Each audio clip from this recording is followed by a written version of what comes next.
একবার শোনো তো মা এদিকে।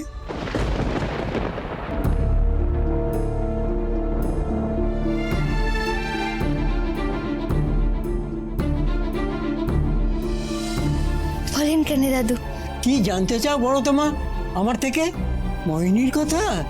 কেন? তা জেনে তোমাদের কি হবে? দাদু, আমরা না জানতে পারলে যে আমাদের অনেক বড় বিপদটা হয়ে যাবে। কেন? কেন বলো দেখি মা, মোহিনীর সাথে তোমাদের সম্পর্কটা কি?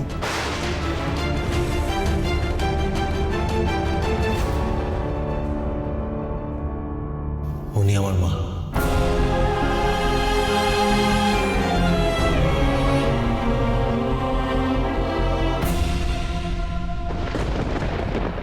আর ও বুঝি তোমার বউ?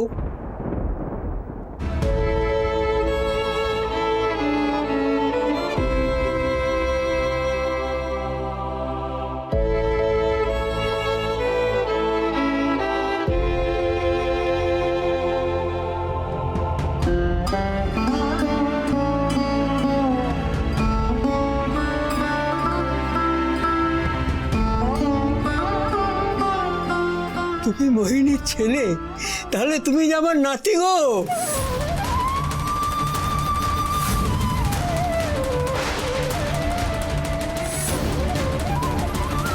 কি বলছেন? তাহলে তাহলে আপনি মোহিনী মায়ের কাকা, কাকা, ছোট কাকা, কৃষ্ণকান্ত চট্টরাজ। আজ কত বছর পর আমার আপনজনের মুখ দেখলাম গো। হ্যাঁ, কত বছর পর। তাহলে তাহলে আপনি আমার আমার দাদা শ্বশুর কেন? আপনি আপনি তাহলে এই কাণ্ডতে এইভাবে এরকম একা কেন পড়ে আছেন বটে? কি দরকার মা পুরনো কাসুন্দি ঘেটে? তোমরা এলে, হ্যাঁ, আমাকে রান্না করে খাওয়াচ্ছ, এতেই তোমার মন ভরে গেল গো। না দাদু, আপনাকে আমাদের আমাদের সব সত্যি কথাটা বলতে হবে কেন? প্লিজ আপনি আমাকে সবটা বলুন। আমার জন্মের আগে যা যা ঘটেছে আমি সবটা জানতে চাই। আমি হাত জোর করছি। তুমি ভেবে বলো না, আমি সব তোমাদের বলছি, তোমরা শোনো, তোমরা শোনো, আমি সব বলছি। তোমার মা যখন বেশ ছোট, তখন তোমার দাদু দিদা চলে গেলে। তখন থেকে আমি ছোট্ট মেয়েটাকে নিজের মেয়ের মতন করেই মানুষ করেছি গো। জানো তো দাদু ভাই, আমি ম্যাজিশিয়ান ছিলাম। সত্যি কেন? হ্যাঁ দিদি ভাই, আমি গ্রামে গ্রামে ঘুরে ম্যাজিক দেখিয়ে বেড়াতাম। এই দেখলে আমার হাতে কিছু নাই, এই দেখলে আমার হাতে ফুল চলে এলো, এই দেখলে আমার হাতে কিছু নাই, আর এই দেখলে আমার আঙুলের ফাঁক থেকে তাস বেরিয়ে চলে এলো। আমায় দেখে দেখে মোহিনীও ম্যাজিক শিখে গেল। বড় ভালোবাসতাম গো মা, ওই তো ছিল আমার সব। কিন্তু যত বড় হলো না, সে যেন বদলে গেল। কেমন লোভী, আর শুধু নিজেরটুকু বুঝে নেবার ফিকি। হঠাৎ শখ চাপলো জ্যোতিষ। আমাদের গ্রামেগঞ্জে হাত ফাত দেখতো, কিন্তু অত প্রসার তো নেই। ইতিমধ্যে গোবিন্দের সঙ্গে আলাপ হলো। তখন মোহিনী গোবিন্দকে বিয়ে করে কলকাতায় চলে গেল। সে শিকড় উপরে নিয়ে চলে গেল দাদুভাই, আর ফিরেও তাকালো না। একবার ফোন করে আমি দেখা করতে চেয়েছিলাম, কিন্তু সে আমাকে এমন অপমান করলো।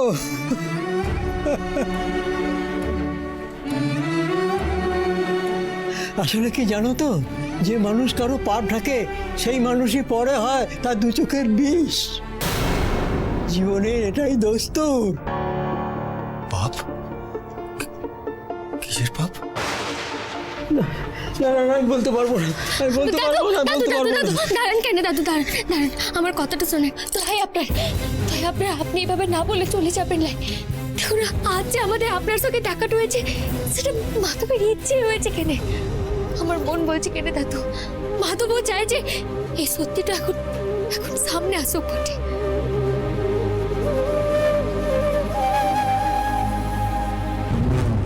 এসব এসব কথা তোমাদের কি করে বলি? সে যে বড় কেচ্ছার কথা, সে বড় কেচ্ছার কথা গো। বিয়ের আগে মোহিনী যে একজনের সাথে সব খুঁয়ে বসেছিল, তার গর্ভে সন্তান এসে গেছিল।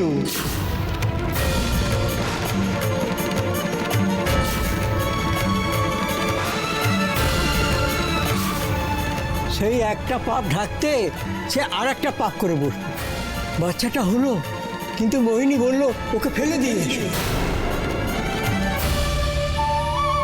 একে বাঁচিয়ে রাখলে আমার ভবিষ্যৎ অন্ধকার হয়ে যাবে। অনেক বারণ করলাম যে শিশু তো ঈশ্বরের দান, এ যে কিছুতেই শুনলো না মা। আমি যদি সেই অবলা প্রাণকে ওই সদর হাসপাতালের একজনের হাতে তুলে না দিতাম, তাহলে মোহিনী কাজ করে ফেলে দিত।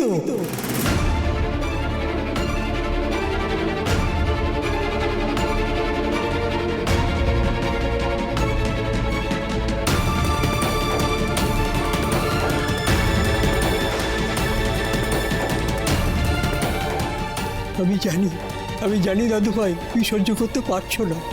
তার মায়ের এই সত্যি জানলে কোনো সন্তানই মেনে নিতে পারে না দাদু ভাই। এটা কিন্তু তোমার দুর্ভাগ্য, এটাই সত্যি দাদু ভাই। কিন্তু দাদু, এই সত্যটা এত বছর ধরে আপনি কাউকে কেন বলেন নাই? আর কেউ জানুক লাই জানুক, মোহিনী মায়ের স্বামীর তো এই কথাটা জানার দরকার তো ছিল।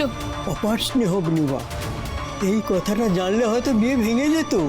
তাছাড়া ভেবেছিলাম বিয়ের পর মোহিনী হয়তো শুধরে যাবে, কারণ গোবিন্দর এবং ওদের বাড়ির সবাইকে দেখেছি ওরা কি ভালো মানুষ। তারপর নানা লোকের মুখে নানা কথা শুনেছিলাম, মোহিনী একই আছে। বলতে পারো দিদি ভাই, তারপর থেকে ওই ঘেন্নায় আমি ওদের সঙ্গে সম্পর্ক রাখতে চাই না।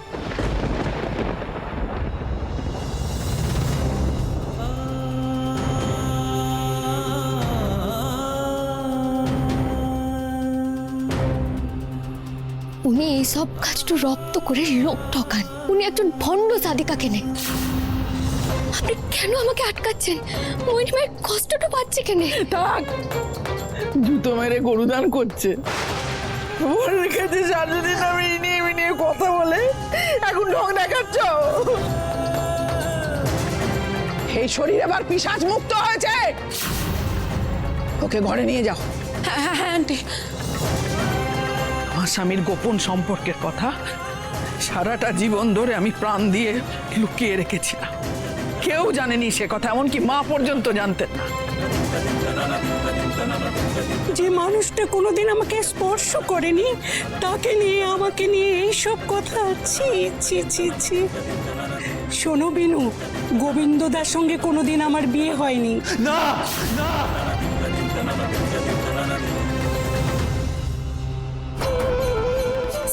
সরি বাবু, দাদু আজ আমি আসছি কেনে? আমি পরে আবার কখনো আসবো। আপনি ভালো থাকবেন। হ্যাঁ সরি বাবু, দাঁড়ান। আরে কি হলোটা কি? তোদেরকে বারবার কল করতে হচ্ছে কেন? মাল দুটোকে এখনো ট্রেস করতে পারলি না? বস আমরা গরু খোঁজা খুঁজে যাচ্ছি, বিশ্বাস করো। অত সব শুনতে চাই না, ভালো করে শোন। ওদেরকে যেমন করে হোক আজকের মধ্যে খুঁজে শেষ করতেই হবে। কোনো কথা কিন্তু আমি শুনবো না। আরে ছেলেটার পায়ে গুলি, কত দূর আর লেংচে লেংচে হাঁটবে? আরে আশেপাশে কোথাও আছে, ভালো করে খোঁজ। আমি আসছি। আর শোন, মালগুলোকে পেয়ে গেলে বেঁধে রাখবি, কিছুতেই মারবি না।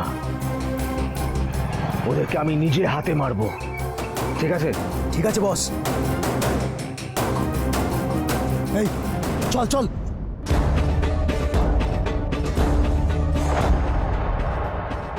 কেউ ফোন ধরছে না, কেউ ফোন ধরছে না। কেন ফোন ধরছে না কেউ? হ্যাঁ, এতবার করে কল করছি, একটা রাত চলে গেল, তবু খোঁজ পেলাম না। কেউ ফোন ধরছে না।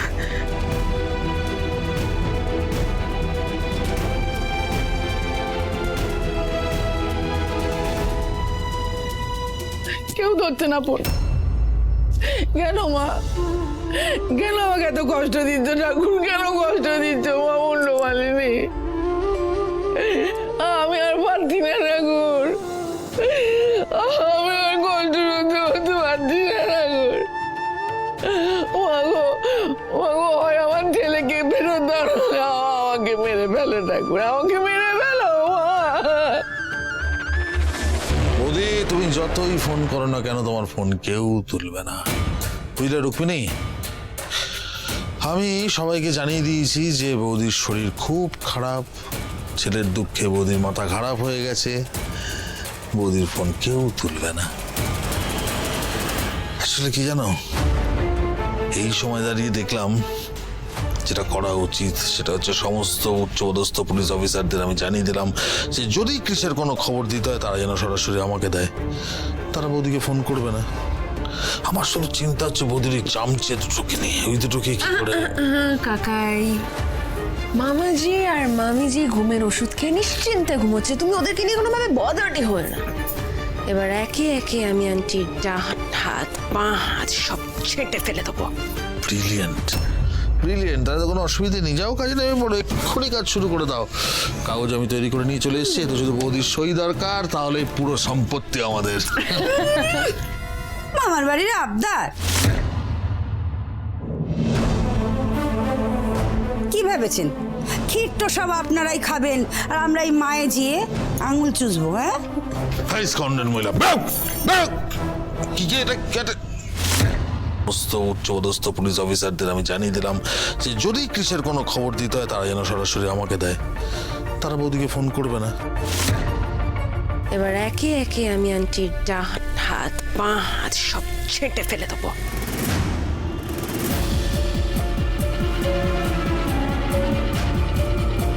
কি হলো বেআই? মুখখানা দেখে একেবারে শুকিয়ে আমসি হয়ে গেছে। হ্যাঁ, কি ভেবেছেন ঘুঘু দেখেছেন, ভাত দেখেননি, তাই তো? দেখুন, হতে পারে আমরা গ্রামের মানুষ, কিন্তু আমরাও না ওই সিনেমা সিরিয়াল এগুলো সব দেখি। আর ওই লোকের পাকা ধানে কি করে মই দিতে হয় এটা আমরা শহরের লোকের থেকে অনেক বেশি ভালো জানি। এবার বুঝলে তো কে কার নাকে দড়ি পড়িয়ে ঘোরা? কাকাই, এদের তলে টানতে হবে, আর কোনো উপায় নেই। এই তো বুদ্ধিমতী মেয়ে। আর বাবা, আমি হলাম কি আপনার একমাত্র ছেলের বউ, আমাকে আপনি দলে নেবেন না? এটা হয় না। বাবা, বাবা, এই ভাই, একদম নাটক করবে, একদম নাটক করবে না। কাকাই কাকাই, শান্ত শান্ত, ওদিকে চলো, ওদিকে চলো। কাকাই, কাম ডাউন, এখন মাথা গরম করো না, আমার কথাটা শোনো। লুক অ্যাট মি, শোনো, এখন এদেরকে দিয়ে আমরা সইটা করিয়ে নিই, পরে যখন এদেরকে আর কাজে লাগবে না লাত্তি মেনে বাড়ি থেকে বার করে দেবো। তাছাড়া আয়ুষ তো মিনুকে মেনে নেয়নি, কি সমস্যা?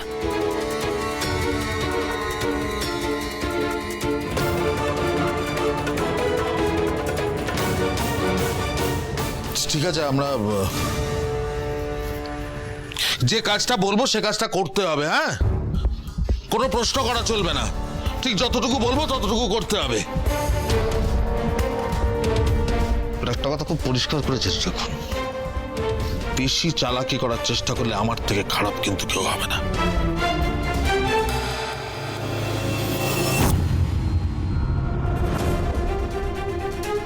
পুতুলের মতো কি গান নাচছে না?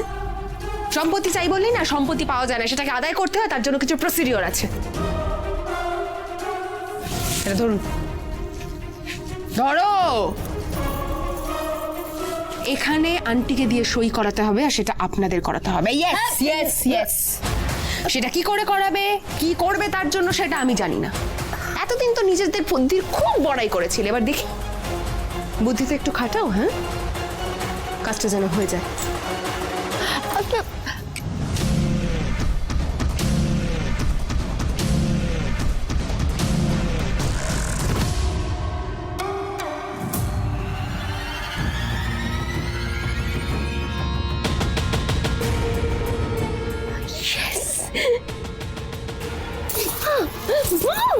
আমার মাথায় একটা বুদ্ধি এসেছে।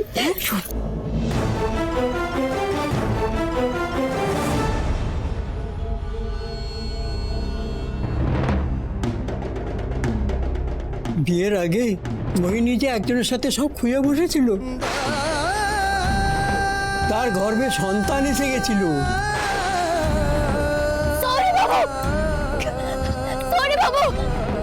বাচ্চাটা হলো, কিন্তু মোহিনী বলল ওকে ফেলে দিয়ে এসো।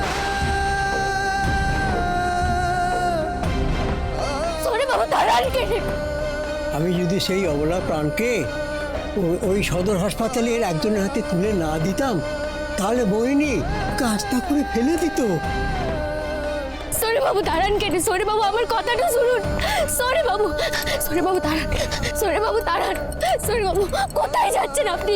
এরকমটা করবেন না, সরে বাবু, সরে বাবু।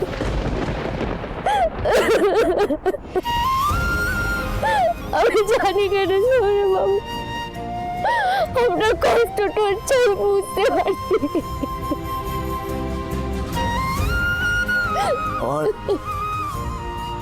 আমার ভেতরটা না, আমার ভেতরটা ঘুরিয়ে যাচ্ছে বিনু। আমার মা, আমার মা আমার খুব গর্বের। আমি খুব বিশ্বাস করতাম অন্ধের মতো। আমার আইডল ছিল বিনু, আমি অন্ধের মতন বিশ্বাস করতাম। কিন্তু সেই মানুষটা এতটা নিচ। আমি না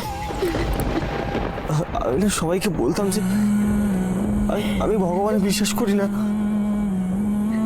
আমার মাই আমার কাছে ভগবান। কিন্তু ওই মানুষটা দিনের পর দিন আমাকে ঠকিয়েছে মেনু, আমাকে মিথ্যে কথা বলেছে,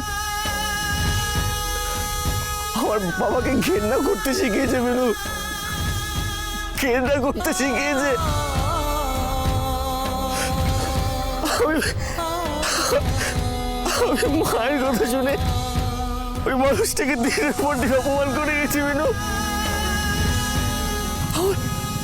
আমার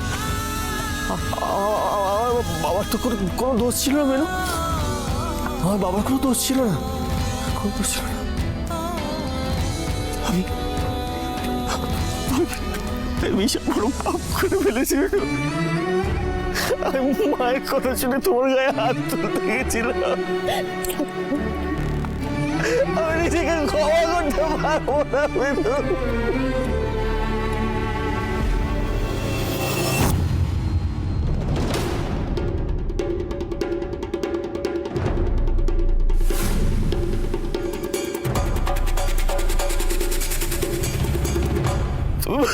তুই বলেছিলি না, যে সত্যিটা জানলে হয়তো আমি সহ্য করতে পারবো না। আমি সত্যি পারছি না মেনু, আমি সহ্য করতে পারছি না, আমার মরে যেতে ইচ্ছা করছে। সরে বাবু, সরে বাবু কি করছেন কি? এসব বলছি রে সব। সরে বাবু এসব কথাটুকু বলবেন না।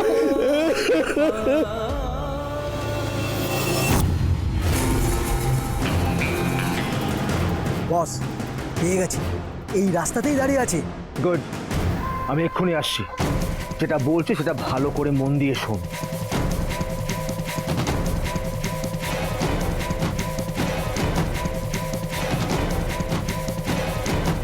ঠিক আছে বস, কাজ হয়ে যাবে।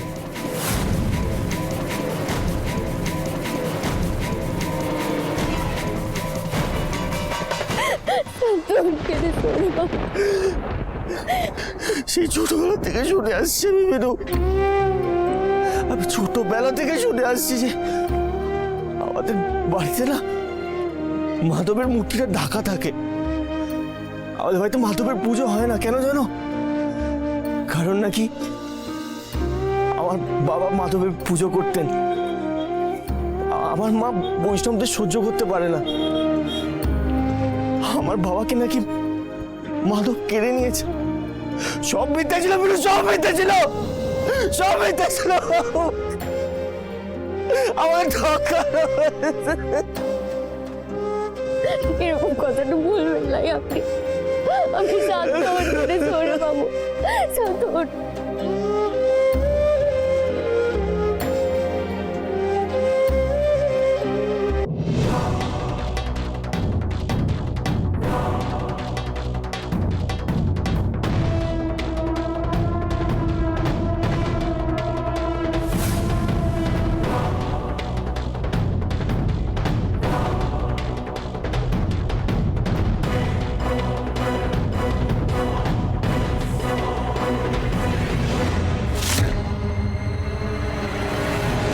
আচ্ছা আচ্ছা চলেন কেন, আগে আমরা বাড়িতে বেরি। আপনি চলেন, আসেন আমার সঙ্গে, আসেন আসেন। বাড়ি ফিরে কি করবো বিনু? কি বলবো বিনু? এসব কথা আমরা নয় পরে বাপ্পুকে সরে পাবো। আগে চলেন, আমাদের বাড়িতে ফেরা দরকার। আসেন কেন আমার সঙ্গে।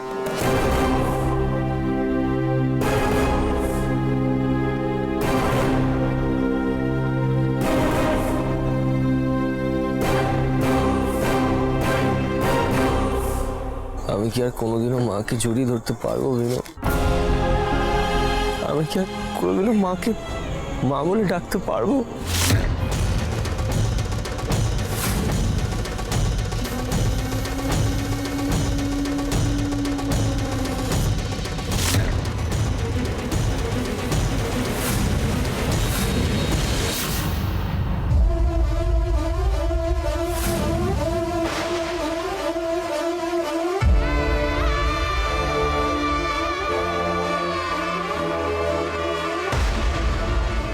কি হলো, উত্তর দিচ্ছ না কেন বিনু?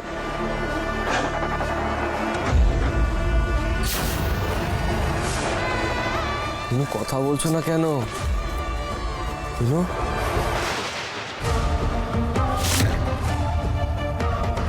বিনু!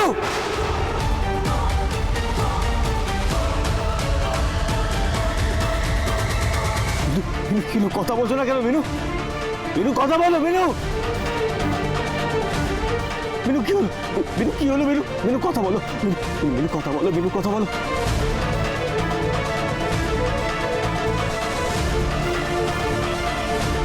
বিনু কথা বলো।